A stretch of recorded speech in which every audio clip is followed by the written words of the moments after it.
Hey everyone, it's Dave from Dave's Ohio Barbecue. Today I am going to smoke a brisket, but I am going to be using two different smokers to do it. Stick around.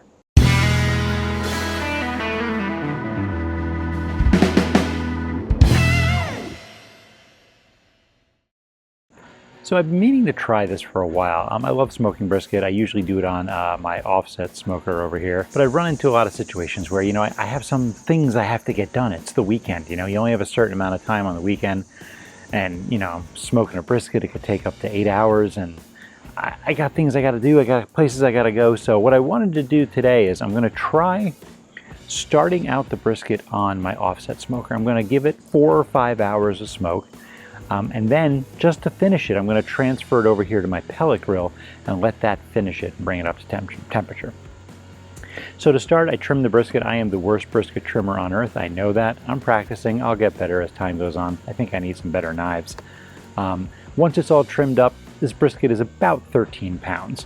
I'm really just seasoning it with salt and pepper. I've got some coarse ground black pepper, and I've got some kosher salt. Nothing else. There's no binders, nothing. Just putting that on there. I'm going to let it sit and kind of tack up for about 20 minutes to half an hour before I put it on the smoker.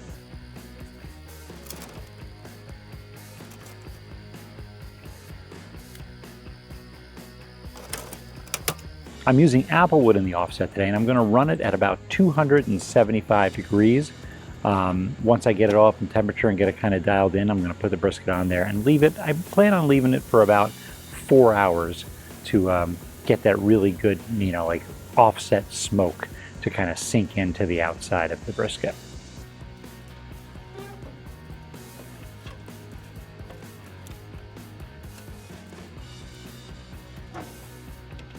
So you can see here, it's got the beginnings of a nice bark on it. It's still kind of light, but you can see it's really starting to get smoked. And this is after 4 hours. So I'm going to transfer this over to the pellet grill, which I also have running at 275.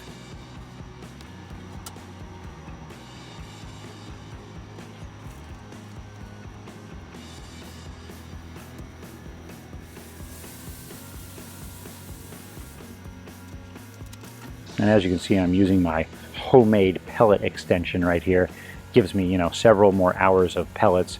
I don't have to worry about filling it up. That way, if I'm out running errands, I don't have to worry about, running out of wood. If you want to see the video to that, I'll put a link to it up here. Watch it, please. In the pellet grill, I'm just using a competition blend that you can get it at Lowe's. I think it's made by Pit Boss.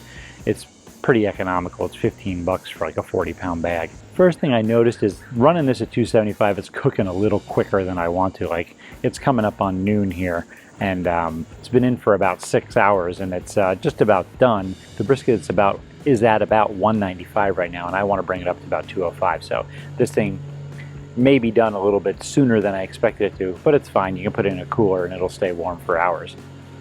But what I'm going to do is I'm going to turn the smoker down to 250.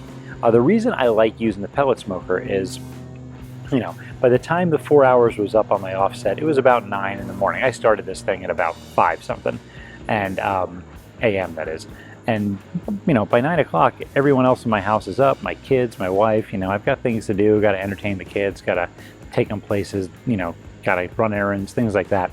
So by 9 o'clock, it's transferred to the pellet smoker, and that way I can just leave it there and let it go. I really don't have to attend it. The feature I like on my pellet smoker is it's got a meat probe, and if you set the temperature of the meat that you want, like 205, which is what I want for this, when the meat gets close to 205, it kicks the pellet smoker down into warming mode, which is like 180 degrees. So even if I'm out running an errand at the grocery store or something, and it hits the 205 that I'm looking for, it's going to bring it down to warming mode, and that way I have time to get back here and actually get it off the grill, and it won't overcook it or anything like that. So like I said, there's a little bit of time before dinner, so what I'm going to do is got this foil pan. I'm going to put it in, cover it with some extra heavy-duty foil, and I'm just going to put in a cooler with some towels underneath it and on top of it, just to keep it warm and insulated until it's ready to serve. What I really want to find out with this cook is, if I take it from the offset to the pellet smoker, is it going to affect my smoke ring? Is it going to affect the smoke flavor? Like, what am I going to get? Am I going to get the best of the offset with the convenience of a pellet smoker? you know, just an experiment to see if I can get a little bit of convenience with that authentic flavor that I like so much. All right, so now time to slice into it. You can see it is super juicy in there, even after sitting in the cooler for all that time. I mean, I am not a believer in squeezing the brisket. I am not a believer in squeezing the brisket, so just trust me when I tell you that there is juice running everywhere out of this thing. The bark got a pretty good color. I think if I left it on the offset, I'd have a little bit darker of a bark on there. I don't think the pellet smoker does as dark of a bark as you would get, dark of a bark as you would get on the offset. But not bad, still pretty decent. Smoke ring looks pretty strong. I'm thinking that's from starting on the offset smoker and then bringing it over to the pellet. If I did it just on the pellet, I'm not sure I would have gotten as strong of a smoke ring. You can also see super tender. You see if I do the finger test here, it bends over my finger, but it doesn't fall apart. That's a good sign. A little light pressure and it starts breaking apart. So there you have it, a brisket cooked on 2 different smokers. You get the flavor of the offset with the convenience of the pellet smoker. Pretty cool. I might do this again in the future if I'm doing some meat and I want to kind of mix up the authentic with the modern. Yeah, seemed like fun, and it allowed me to go run some errands. I, you know, got some laundry done. I went to the store and bought some groceries for next week. I mean, while the brisket was cooking away, can't beat that. As always, thanks for watching. Make sure you subscribe to me on social media. I'm on Twitter and Instagram at Dave's Ohio Barbecue.